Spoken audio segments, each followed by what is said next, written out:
we bring you The Witch's Tale, written and produced by Alonzo Dean Cole.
And now let us join old Nancy and Satan, her wise black cat.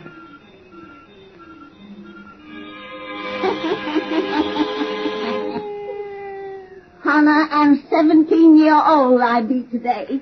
Yes, sir, Hannah and 17-year-old.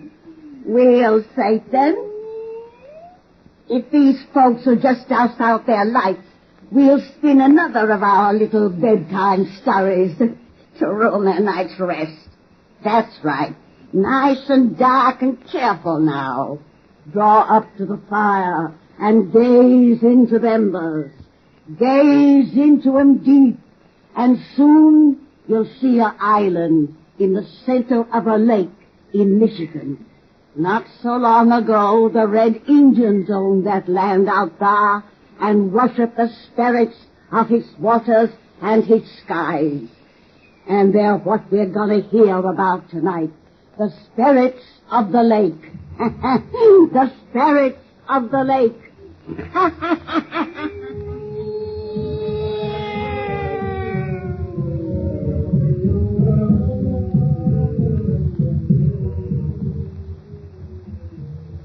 Those filthy Indians intend to keep that racket going all night? Surely their chanting doesn't annoy you, dear. I was just thinking how weirdly beautiful it sounded coming across the water. Beautiful. Oh, I'm sorry you don't like it. You'll hear it every evening, as long as the new moon casts its reflection on the lake. It's a pleasant prospect. You're terribly bored here, aren't you? Oh, naturally I'm bored. I'm not accustomed to living in a wilderness where I see no one but stupid savages all day. Now you say I'll have to listen to them all night. The reason I purchased this island so close to the Indian reservation was because I thought you'd find their customs interesting and picturesque. Yeah. Roger, why don't you take a trip east? Then come back to me when you're over your restlessness. Fine idea that would be. My friends would crucify me for leaving you alone. Is that the only reason you stay here with me? You do love me, don't you? I'm married to you. Husbands are supposed to love their wives. I'm in no mood for romance this evening.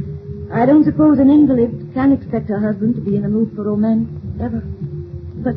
But I won't be an invalid much longer, dear. I'm getting better every day. It's really very seldom that I cough anymore like that, but in a little while I'll be completely well and we can return to New York together or travel in Europe, anything you want to do.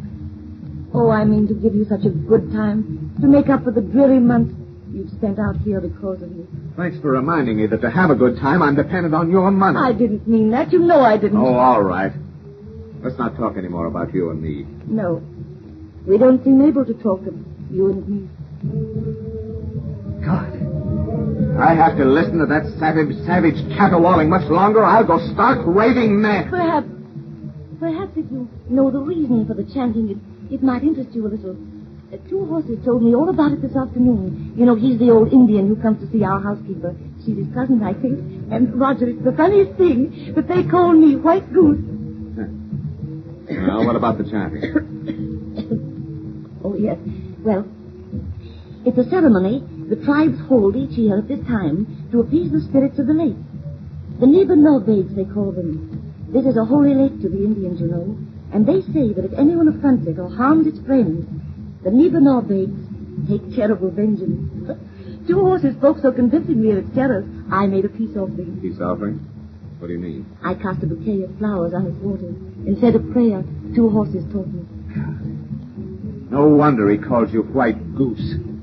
Another month in this wilderness, and you'll be going about clothed in a blanket. Roger. Oh, I'm going out. I'll prowl around the canoe and try to work my nerves off. Nama can sit with you. You'll enjoy her Indian grunting more than you would my conversation anyway. Now, Nama. Nama. Huh? Come in here with Mrs. Benton. I'm going out. Huh? We come. Roger, why not take me with you in the canoe? Oh. We haven't been together on the lake in a week. Some other time, not now. Don't wait up for me. I may be late. Good night. Roger, wait. Well? You're not going to the Johansson's farm again? What do you mean again? Why, I know it's quite all right, dear, but, well, there's been a little talk about you and that girl there. Oh, there has, eh? I'm having an affair with Hilda Johansson, I suppose. Oh, no, dear, no. Oh, so that's what you have in your mind. It isn't bad enough that I have to be cooped up with you among these dirty Indians, but now I mustn't even look at a decent-looking white woman. Roger. Oh, how I hate it all. This beastly island, these stupid savages, this slimy lake. How I hate you. Oh, I didn't say I hated you. I'll see you later. Good night. Oh, no. Oh, White Goose. My husband doesn't mean anything when he speaks angrily to me, Nama. He's really a very good man underneath. He better be good if he go out on lake. What do you mean? You give flower to lake today. You say Indian prayer. Niba no begs now your friend. If your man not good to you, Niba no begs punish. Niba no begs punish. Ah.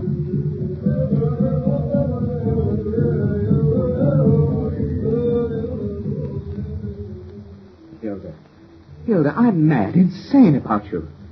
Why do you hold me off like this? Because you haven't any right to be insane about me. You're a married man. Oh, we're not children. You know I don't care a hang about my wife. Besides, it's only a question of time before she... Well... Before she'll die, you mean? Yes. She thinks she's getting better.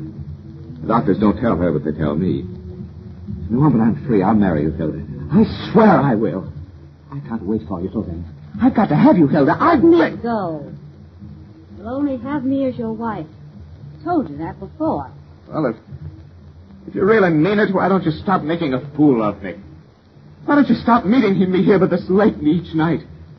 Playing with me as a cat does with a mouse. Because I hope you'll not always be a mouse, but a man. And take what he wants. What do you mean? Simply that if you're so mad about me as you say, you'll not let a woman that you hate stand between us any longer. Well, what can I do? Divorce is out of the question. Of course. And our money will be taken from you. Oh, I'm not thinking only of money. I'm not thinking only of divorce. What are you thinking of? Of how mistaken doctors are sometimes. Your wife may live for years. Unless an accident should happen. An accident? On this lake, for instance. It's very deep. And there are sharp rocks near the surface that can rip a canoe to pieces. You might be paddling with her in the moonlight, not knowing those rocks were near. You told me your wife don't swim. She might drown before you could save her. You're suggesting... I'm only talking. But if such an accident should happen, you'd inherit all our money. Have me for your wife. No. No. I won't. I couldn't. You are a mouse, not a man. I'm going. No, Hilda, wait. Hilda, don't leave. I'm leaving you for good. No, Hilda. Oh, listen, you fool. I'm not satisfied to be just the daughter of a Swedish farmer. I want money. I want to live in a fine house like your wife has built in the center of this lake. I want to be a lady and swell it over people who despise me now because I'm poor. All my life I've dreamed of that, and I'm going to have it, for I have youth and looks and brains. You don't give me what I want, somebody else will. You say I played with you? Well, I play no longer. You won't see me anymore. Goodbye. No, don't say that. Come back. Hilda. Hilda, I can't lose you. I'm mad about you. Hilda. Wait. Well? As you say, an accident might happen. Accidents are common. You will marry me if my wife should die. I'll marry you when your wife is dead.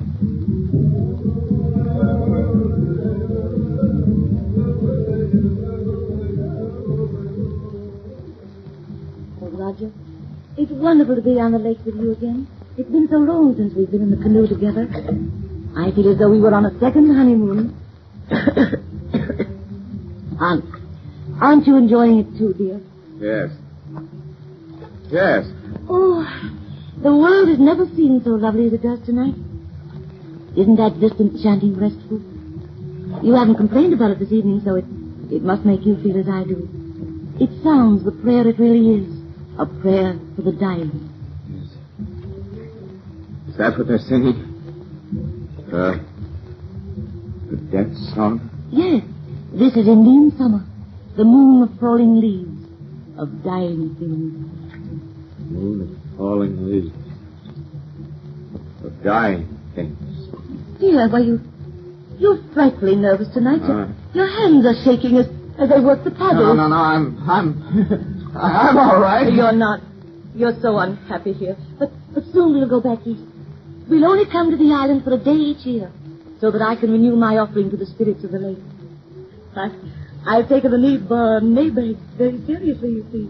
For I'm under their protection now, according to Norma and 2 horses. Oh, dear. Oh, be careful where you guide us.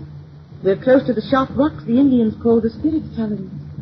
They say the road to the villages of the happy dead lead over such rocks as that. Rocks with a knife-like edge on which only the good can keep their footing. The bad fall off into an abyss of eternal torment. Stop talking that savage rot. Stop, I tell you, it can't frighten me. Dear. I'm not afraid of spirits. They can't hurt me. And men will say it was an accident. Roger, you're mad. An accident. That's what they'll say. An accident. You're making for those rocks purposely. An accident. You mean to drown me. Roger, don't. Turn back. Turn back. We're going to strike. Roger. Save me. Don't pull away from me. I'm sinking. Roger, come back. Oh, God, I pray thee. Oh, spirits of the lake. Punish. Punish.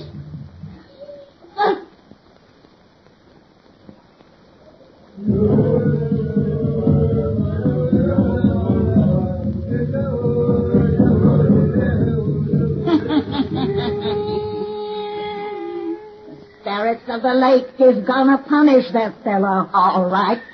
And when next you folks come see me and Satan, we'll tell you exactly how. There's a very puffy finish to this little bedtime story.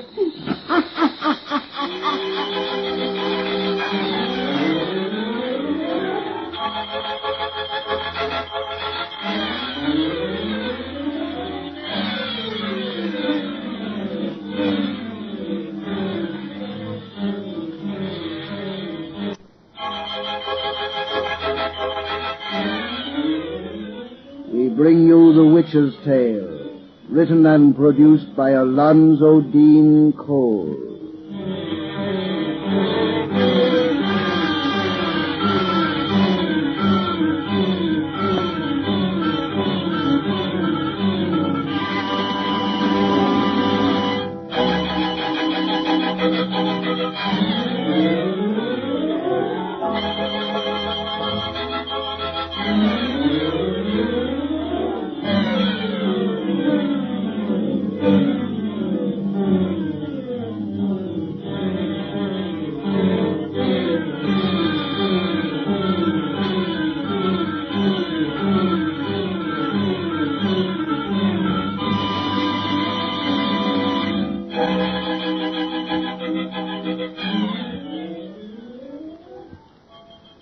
And now let us join old Nancy and Satan, her wise black cat.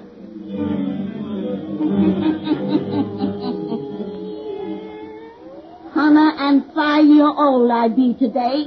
Yes, sir, Hannah and 5-year-old. Real Satan. Suppose we get right down to business and finish that cheerful little story we begun when last these folks was here. Douse out them lights. Old Nancy's yarn sound best when heard in gloom and shadow. Let's see, Satan, why'd we leave off? Oh, yes. We told about that married couple who was living on an island in a spirit-haunted lake a tribe of Indians worshipped. The wife, who was an invalid, was pretty friendly with the Indians, and they taught her to make friends with the Neva Norbegs, which is their name for their water spirits. Well, sir, her husband went to Northwest and fell in love with a girl named Hilda, and this Hilda gave him the idea of drowning his wife so he'd inherit her money and be free to marry again. And as we left off our story, that's just what this no-good fella went and done, making it look as if her death was accidental. Now draw up to the fire and gaze into the embers. 2 years has passed since that fella killed his wife, and now he's married to the other woman. Gaze into the embers deep. Soon you'll see him sitting in a stateroom on a railroad train. Soon you'll hear more about the spirits of the lake. The spirits of the lake.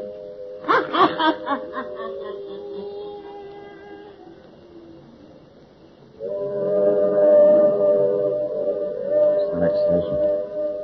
Only a few miles now. Anyone would think something was going to happen to you on the island, the way you're whining about going back there. Oh, I don't want to go back there, Hilda. If you were anything but a human cake of ice, you'd understand my feelings about the place. What a durable conscience you have. After 2 long years, the accidental death of your former wife bothers you as much as ever. Hilda, for God's sake, don't talk like Oh, that. don't worry. I hardly think anyone is listening at our stateroom door. You fooled the law for so long, it's not apt to get wise to you now. Oh, won't you ever let me forget?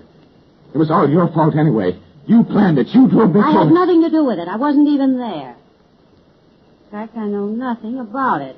God. Snap out of this and get our bags together for the porter.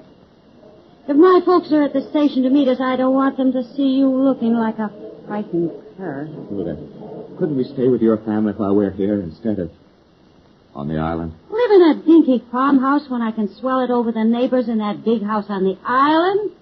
I guess not. But, Hilda, I've told you I'd buy you a nicer place somewhere else. Hilda, I'll buy you anything you want, but don't make me go back You could there. buy me the most expensive mansion on Park Avenue and wouldn't give me the kick of living on that island, owning that big house there, swelling it over the people who knew me when I was poor.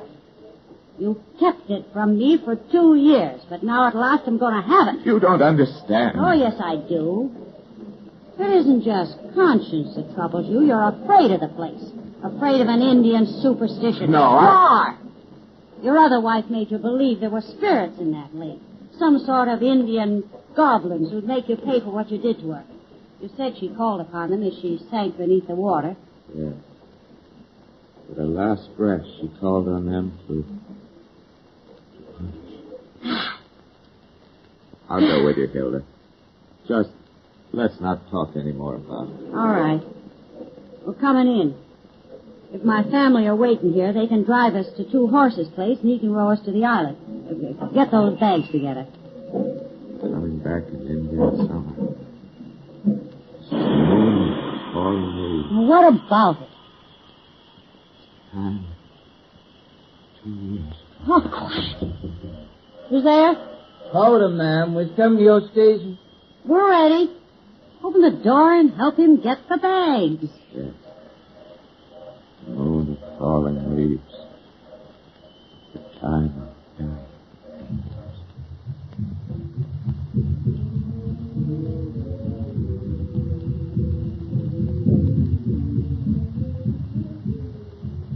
house looks simply great, Norma. Never knew it had been vacant for 2 years the way you've kept it. I've been over every inch, Roger, and it's spotless. This squaw's worth a raise in wages. You like me for a boss, old woman? Huh? Norma, your people are singing their prayer to the spirits of the lake. Speak from the moon, the falling leaves. Yes, I know. And a dying thing. Me go now. Oh, run along. 2 horses is waiting for you in his rowboat. Mind you bring back everything I'm sending you for, too. Oh, Norma, wait a minute. Is the canoe in good shape? If we wanted to leave the island... What do you mean, if we want to leave the island? Hilda, Go on, get out. Me go. Haven't you any sense at all? The way you've acted since we landed here, even those stupid Indians know you're scared to death of the place. You want them to suspect the reason why? Oh, I think they've always suspected. Now we're alone here. You and me. Well, what of it? Get out of this kitchen. You better lay down a while, see if you can pull yourself together. I'll try. Wait till I put down this window. I can't stand that noise of those drums, that chanting. Oh, I'm not crazy about it myself. Looks like a storm is blowing up. Come into the living room. My living room. No, Hilda. I can't get her. Oh, I forgot that's where they brought her when they found her in the lake. Yes, they laid her on the divan in there. I had to go in and look at her. Hilda, you think I'm mad to believe there may be spirits in these waters, as the Indians say. Spirits who love Bernice, who would punish those who hurt her. There was something queer about the way they brought her from that lake. What do you mean? It was as though the lake had taken care of her. Taken care of her? Yes. You know the slime that coats its surface in this month of falling leaves? Green, filthy slime that rises from the bottom and covers all it touches. Bernice's clothes were sodden. Weeds were entangled in her matted hair. The ugly slime had never touched her. The lake had not defiled the one who loved her. What a booby you are. Your mind is so filled with crazy notions about the place you're only a step above a lunatic. Now that you're here and can see for yourself there's nothing to be afraid of, you may come to your senses. Come on. We're going in that living room. Oh, you must be right. There can't be anything to be afraid of. Of course there isn't. Come on. Hilda, wait. What's the matter? Thought I heard a cough. Cough? Yes. There it is again. There's someone in that room. Well, now, who? Wait. Don't open that door. What's the matter with you? You're white as a sheet. Hilda, that's the way she used to cough. You're crazy. It's probably Norma. She's come back in the house from the other door. Look out the window. Nana's with 2 horses in the middle of the lake. That's funny. I don't see how anyone else could be in the house. I inspected every room. There's the cough again. I'll soon find out who's doing it. Hilda, don't open that door. Get out of my way, you coward. I thought so. The room is empty. Yeah. Empty. There's the cough again. It's from the next room. Don't leave me, Hilda. Oh, this room is empty, too. Oh, thank God. Funny that we both should have heard that cough. You've talked so much you've got me imagining things. Yeah, maybe we imagined it. It's going to rain. You know how damp it's grown suddenly? Very damp. Suddenly. Where did that come from? What? A moment ago, this room was clean as a pin. What do you see? Look there on my rug. A patch of... it's slime. Green slime. In the bottom of the lake. That squaw didn't clean No, it. it wasn't there a moment ago. You just said yourself. Oh, I must have overlooked it. Hilda, look, there's more. That spot wasn't there before. And there's another patch on the divan. Slime. Green slime from the bottom of the lake. Hilda, the spot on the divan is growing larger. It is spreading. What's causing it? That divan is where they laid her when... Stop that! There's a natural explanation for this. We've got to find it. Patch of slime fell on my hand. From where? I don't know. It's falling all around us. Hilda, spot on the divan. It's still growing. Water soaked all over.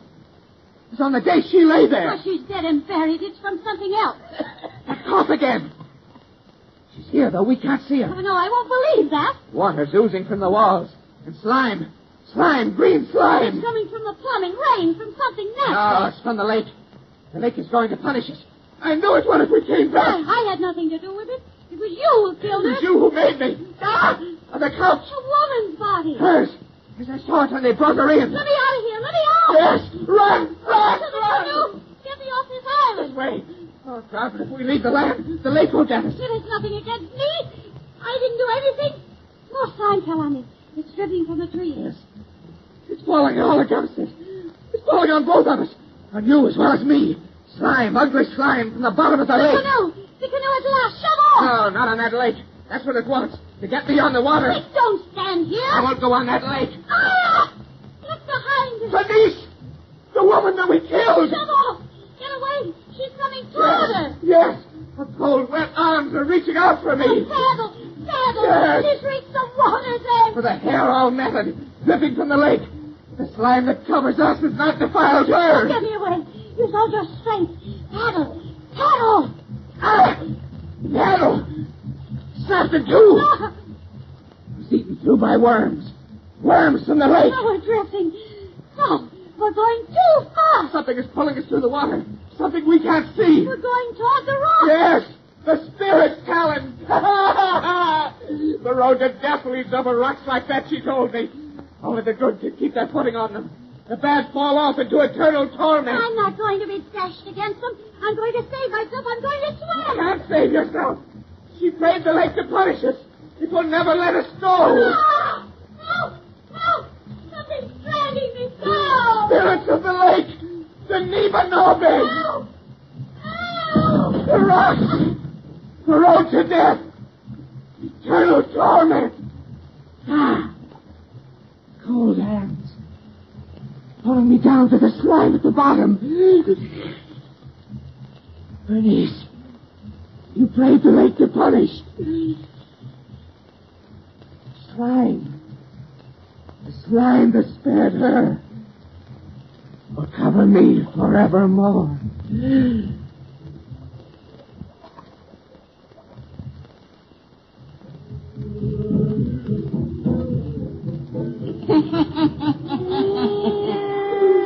Well, Satan, the moral of this story is that crime don't pay, especially if you lives around the Indian Lake. For if the law don't get you, then the spirits will. Come see me next time I has a birthday, and we'll have another 30 yarn to spin you.